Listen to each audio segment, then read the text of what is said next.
과거사위원회의 발표는 장자연 씨의 가해자들에게 사실상 면죄부를 주는 결과를 가져왔다고 생각합니다.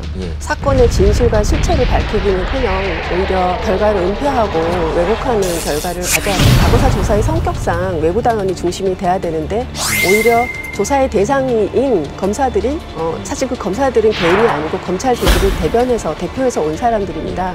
과거에 검찰 잘못을 옹호하는 듯한 발표도 있었는데 그 의견을 따라서 위원회가 채택을 했기 때문에 도저히 예상하지 못한 결과였습니다.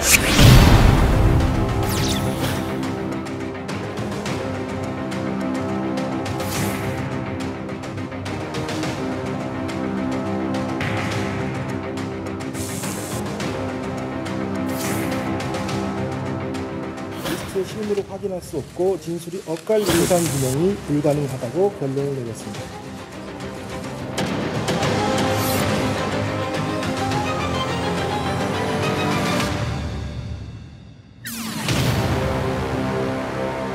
과거사 조사는 수사를 할지 말지를 증거를 가지고 바로 직접 기소 여부를 판단하는 게 아니라요. 또 증거에 의한 재판을 하는 게 아니라요.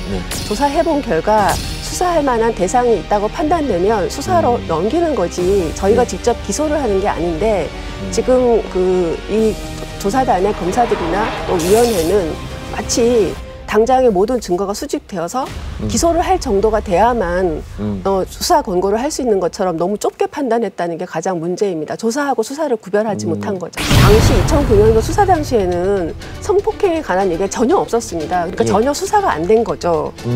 왜냐하면 성폭행 당했다는 진술은 이번에 처음으로 그 장자연 씨 매니저인 유모 씨가 장자연 씨가 쓴 문건에 심하게 성폭행 당했다는 내용이 있었다라고 진술을 했기 때문에 저희는 너무 놀란 거죠. 이거는 그동안 전혀 없었던 얘기인데 2009년에 없다가 2019년에 처음 나온 얘기인데 그러면 수사가 안 됐기 때문에 어떤 증거도 사실은 제대로 수집이 안 된 건 어쩔 수밖에 없는 부분인데 증거가 없다고 해서 수사로 넘기지 말라는 거는 굉장히 잘못된 겁니다.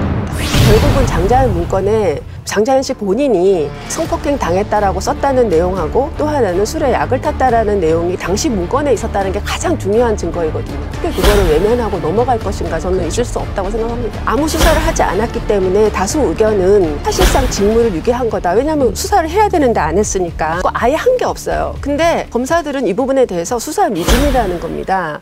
수사 미진이라는 거는 뭔가를 조금 하긴 했는데 부족하다는 뉘앙스지 않습니까? 경찰 과거사는 이번만이 아니고 2기, 3기 계속 돼야 되고요. 수사에 대한 통제 수단이 있어야 검사들이 그날 남용하지 않고 오늘 민주당에서 장자연 사건에 대한 국정조사나 특별검사 얘기까지 나왔다고 하는데 저는 장자연 씨 성폭행 의혹 관련해서는 특검이든 아니면 수사든 꼭 좀 됐으면 하는 바람이 있습니다.